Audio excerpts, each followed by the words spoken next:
نہیں دعویٰ کر رہے ہیں امام احمد رضا خان. وہ کہتے ہیں نقص اور عیب تو اپنی جگہ پر، حضور کی ذات وہ عظیم ذات ہے جہاں گمان بھی نہیں کیا جا سکتا، یعنی عیب کا وہم بھی نہیں کیا جا سکتا، گناہ کا خیال بھی نہیں کیا جا سکتا.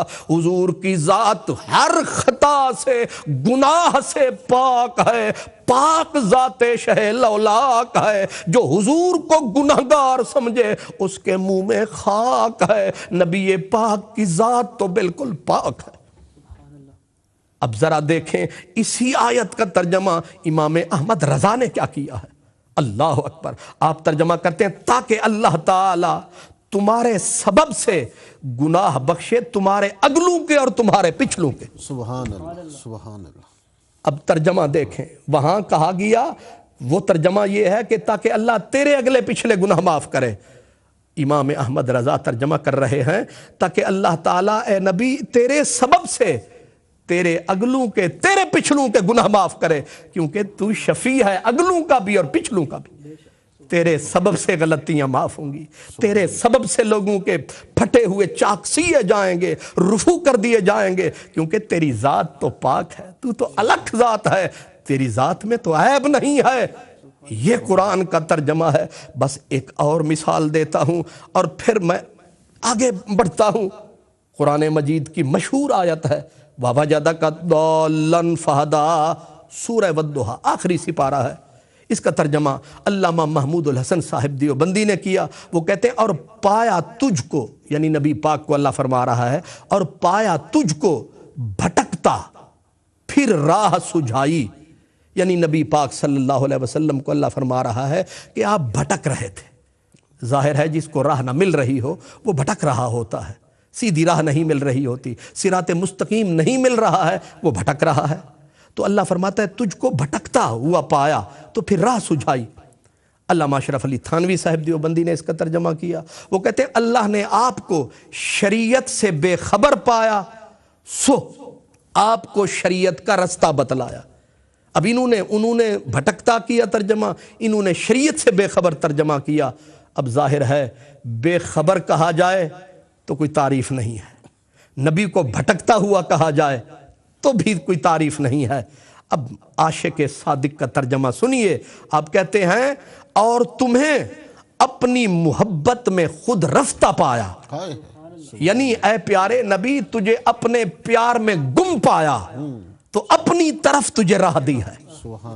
یعنی آپ میرے پیار میں گم ہو چکے تھے، آپ میری محبت میں خود رفتہ ہو چکے تھے، یعنی اپنے آپ کو میرے پیار میں آپ فنا کر چکے تھے.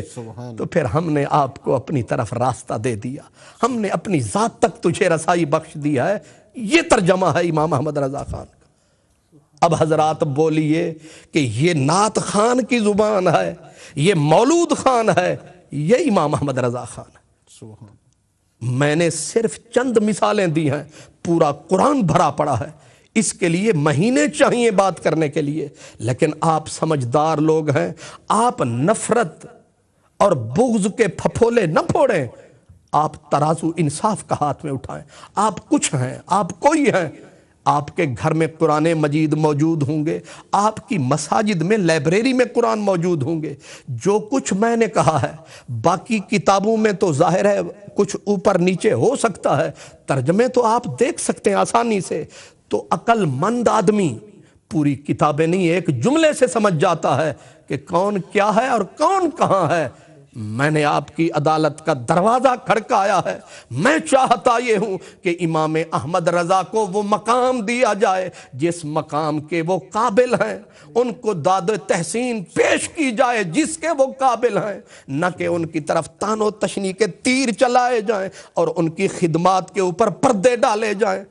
اور میں صرف قرآن نہیں، حدیث کے اوپر اس بندے کا کمال کیا ہے. حدیث کی 50 کتابیں بیک وقت ان کے زیر مطالعہ ہوتی تھی. ایک کتاب حدیث کی، ایک بخاری نہیں، ایک مسلم نہیں، 50 کتابیں حدیث کی اس آدمی کے زیر مطالعہ تھی. اور قرآن مجید کا ترجمہ، ایک ترجمہ نہیں، ایک چھوٹی سی کتاب لکھنی ہو تو لوگ اس کے لیے اپنی لائبریریاں کھنگال ڈالتے ہیں، دروازے بند کر دیے جاتے ہیں. کو ریسرچ کے نام پر پتہ نہیں کیا کیا ہوتا ہے، لیکن آپ نے جب ترجمہ قرآن کیا تھا تو ترجمہ قرآن کے لیے آپ بیمار تھے۔ مولانا امجد علی اعظمی رحمۃ اللہ تعالیٰ علیہ آپ کے پاس شام کے ٹائم آپ بیٹھتے، فارغ ٹائم ہوتا، آپ فرماتے تھے تم بولتے جاؤ میں لکھواتا جاؤں گا۔ یعنی نہ کوئی کتاب سامنے ہے، نہ کوئی لغت کی کتاب سامنے ہے، نہ رازی کی کبیر سامنے ہے، نہ تفسیر بحر المحیط سامنے ہے، کیا وہ بحر زخار ہے، کیا وہ قرآن مجید کا غواص ہے کہ اللہ تبارک و تعالیٰ کا اس کے بندے کے سینے میں نور ہے کہ وہ بولتا چلا جا رہا ہے۔ مولانا امجد علی اعظمی فرماتے ہیں جب میں ترجمہ لکھ کے جاتا اور لائبریری میں جا کے کتابیں کھنگالتا، امام رازی نے جس ایک لفظ کے اوپر کئی ورقے سیاہ کیے ہوتے تھے، میں امام احمد رضا کے ایک جملے میں وہ پورے کا پورا مطلب پاتا تھا۔ سبحان اللہ، سبحان اللہ۔ یہ اللہ کا کرم تھا، یہ اللہ کے نبی کا شرم تھا، یہ اس بندے کا دین دھرم تھا، یہ نبی کے پیار کی وجہ سے اس پہ کرم تھا۔ سبحان اللہ۔ اب صرف اور صرف یہ تو قرآن مجید کے ترجمے، اگر میں اس کی مثالیں دیتا جاؤں تو میرا ٹائم اسی پہ ختم ہو جائے گا، صرف ہو جائے گا۔ میں ذرا آگے حدیث کی طرف آنا چاہتا ہوں۔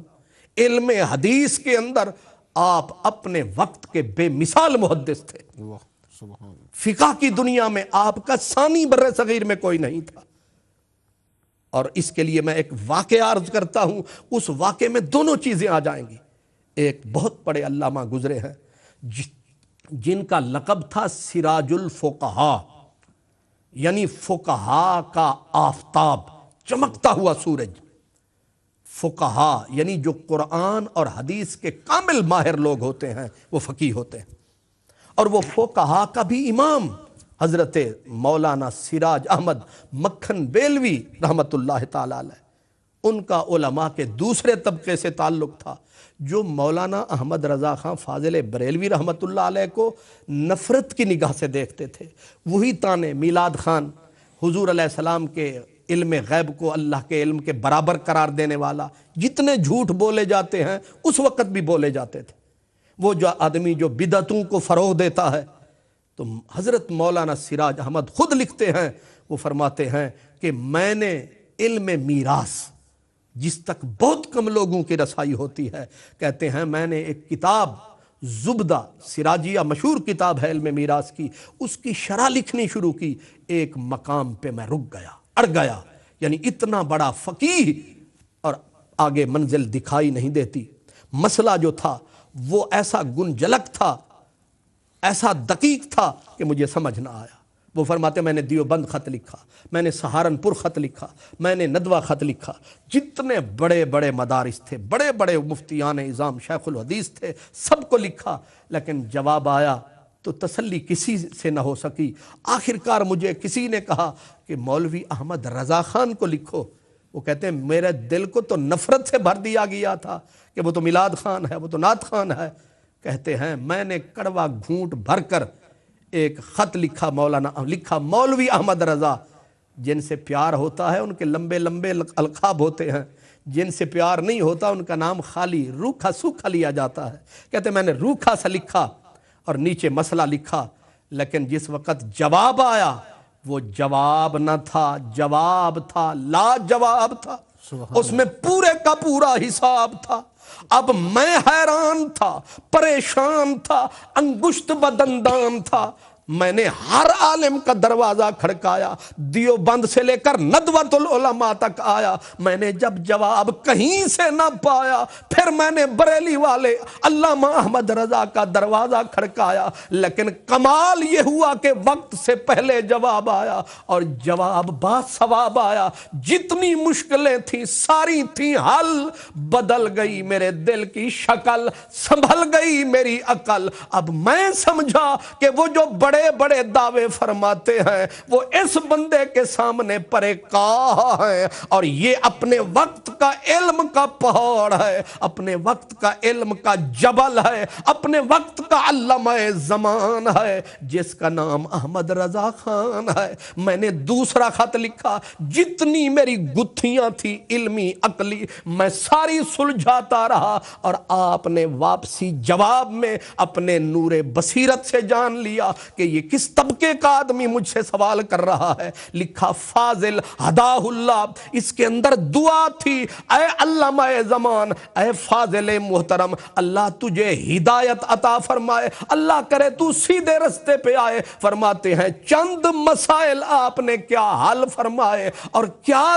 دعا دی. یہ دعا تھی یا تیر تھا جو میرے جگر کو چیر گیا؟ میرے سینے میں رسول اللہ کا پیار سمایا تھا. میں دوسرے مکتب فکر کا، اور میں کوئی چھوٹا موٹا علامہ نہ تھا، میں علماء کے سر کا تاج تھا. پوری دنیا علم پہ میرا راج تھا، میں علم کی دنیا میں مہاراج تھا. لیکن امام احمد رضا کے چند سطروں نے میری تقدیر کو بدل ڈالا. اور اسی کو اقبال نے کہا کہ کون اندازہ کر سکتا ہے اس کے زور بازو کا، نگاہ مرد مومن سے بدل جاتی ہیں تقدیریں.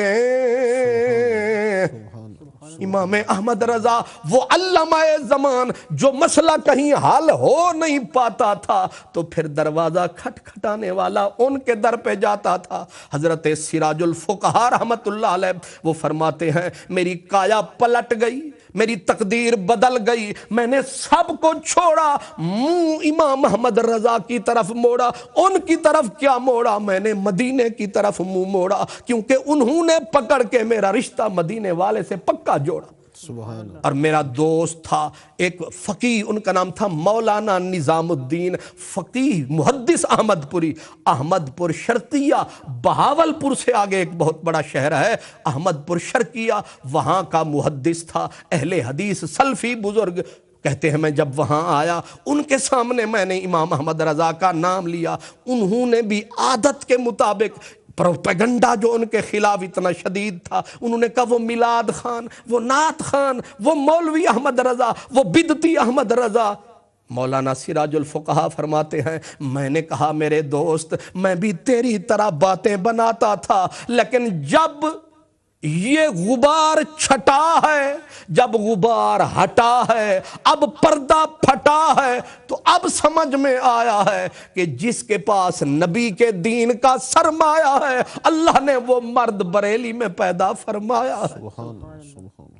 کہتے ہیں میں نے کتاب تھی میرے پاس الفضل الموہبی، اور اس چھوٹی سی کتاب حدیث کے عنوان پہ میں نے اٹھائی سامنے رکھی. اب محدث احمد پوری اہل حدیث بزرگ جب کتاب پڑھتے تھے پسینے آتے تھے اور پھر ہاتھ اٹھا کے رانوں پہ مارتے تھے اور کہتے تھے کیا یہ سارے مراتب، کیا سارے مدارج امام احمد رضا کو حاصل تھے؟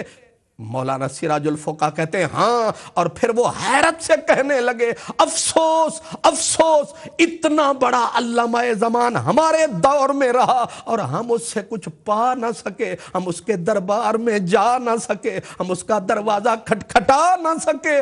وہ علامہ عالم تھا، پھر تولنے والا صحیح تولنے والا تھا. اس نے کہا یہ کیا ستم ہوا؟ پھر ان کے منہ سے لفظ نکلے، کہا مجھے تو ایسا لگتا ہے کہ وہ علامہ زمان علامہ شامی صاحب فتح القدیر امام احمد رضا کے شاگرد نظر آتے ہیں. مجھے تو احمد رضا ہندوستان کی سرزمین پر امام اعظم ثانی نظر آتا ہے.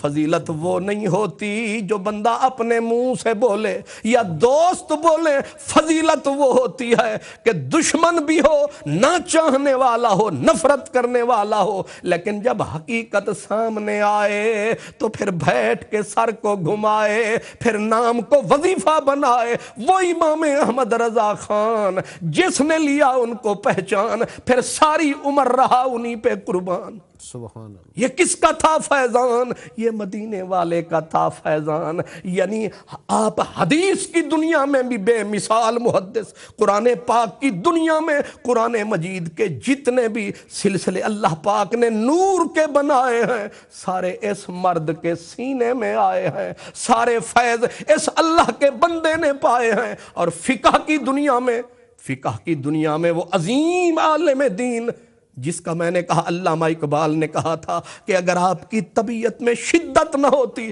آپ اپنے وقت کے امام اعظم ابو حنیفہ ہوتے. سبحان اللہ اتنا بڑا علامہ زمان. آپ جب مکے میں تشریف لے گئے، مکۃ المکرمہ پہنچے، اب جو لوگ آپ سے نفرت کرنے والے تھے، صرف پروپیگنڈا نہیں، دور دور تک آپ کا پیچھا